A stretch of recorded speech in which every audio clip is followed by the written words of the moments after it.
Hi hello ನಮಸ್ಕಾರ. ಇವತ್ತು ಸಾಫ್ಟಾಗಿ ಮತ್ತು ಸ್ಪಾಂಜಿಯಾಗಿರೋ ಇಡ್ಲಿನ ಮಾಡಲಿಕ್ಕೆ ಒಂದು ಬೌಲಲ್ಲಿ 2 ಕಪ್ಪು ಅಕ್ಕಿನ ತೊಗೊಳ್ಳಿ. ಇಲ್ಲ ನಾನು ರೆಗ್ಯುಲರ್ ಸೋನಾ ಮಸೂರಿ ಅಕ್ಕಿ ಯೂಸ್ ಮಾಡ್ತಾಯಿದ್ದೀನಿ.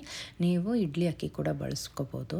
ಇದಕ್ಕೆ 3/4 ಕಪ್ಪು ಉದ್ದಿನ ಬೇಳೆನ ಹಾಕ್ಬಿಟ್ಟು ಒಂದು 2-3 ಸಲ ನೀರು ಹಾಕಿ ಚೆನ್ನಾಗಿ ವಾಶ್ ಮಾಡಿಕೊಂಡು ಒಂದು 8 ಅವರ್ಸ್ ಇದನ್ನ ನೆನೆಸಿಟ್ಕೊಳ್ಳಿ.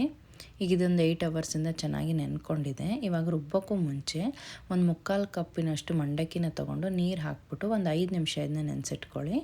ಅಷ್ಟರೊಳಗಡೆ ನಾವು ನೆನೆಸಿಟ್ಕೊಂಡಿರೋ ಅಕ್ಕಿ ಮತ್ತು ಉದ್ದಿನ ಬೇಳೆನ ಮಿಕ್ಸರ್ ಜಾರಲ್ಲಿ ಹಾಕ್ಕೊಳ್ಳಿ.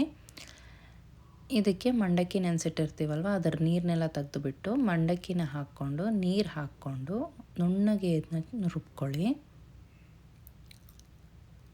ನೋಡಿ, ಈ ರೀತಿ ನುಣ್ಣಗೆ ರುಬ್ಕೊಂಡಿದ್ಮೇಲೆ ಇದಕ್ಕೆ ಒಂದು ಅರ್ಧ ಟೀ ಸ್ಪೂನಷ್ಟು ಉಪ್ಪು ಹಾಕಿ ಚೆನ್ನಾಗಿ ಮಿಕ್ಸ್ ಮಾಡಿಕೊಂಡು ಒಂದು 8 ಅವರ್ಸ್ ಇದನ್ನ ಫರ್ಮೆಂಟ್ ಆಗೋಕ್ಕೆ ಇಡಿ.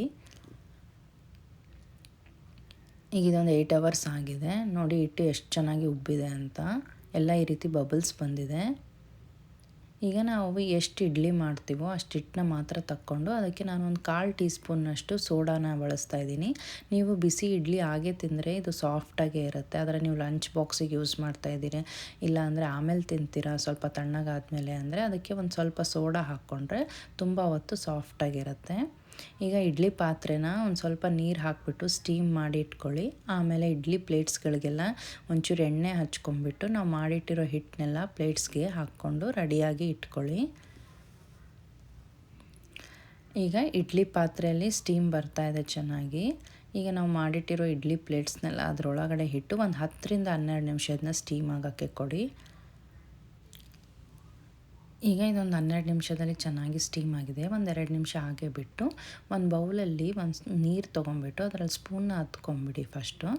ಆಮೇಲೆ ಸೈಡನ್ನ ಬಿಡಿಸ್ಕೊಳ್ಳಿ, ಸ್ಪೂನಿಂದ ಸೈಡನ್ನ ಬಿಡಿಸ್ಕೊಂಬಿಟ್ಟು ತಕ್ಕೊಂಬಿಟ್ರೆ ಈ ಇಡ್ಲಿ ಈಸಿಯಾಗೆ ಬಂದುಬಿಡುತ್ತೆ. ಎಣ್ಣೆ ಎಲ್ಲ ಹಚ್ಚಿರ್ತೀವಲ್ವ, ಏನೂ ಅಂಟ್ಕೊಳೋದಿಲ್ಲ.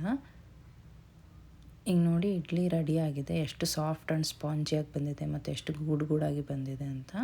ಈ ಇಡ್ಲಿನ ಚಟ್ನಿ ಮತ್ತು ಸಾಂಬಾರು ಜೊತೆ ಸರ್ವ್ ಮಾಡಿ. ರೆಸಿಪಿ ಇಷ್ಟ ಆದರೆ ಚಾನಲ್ಗೆ ಸಬ್ಸ್ಕ್ರೈಬ್ ಮಾಡ್ಕೊಳ್ಳಿ. Thank you.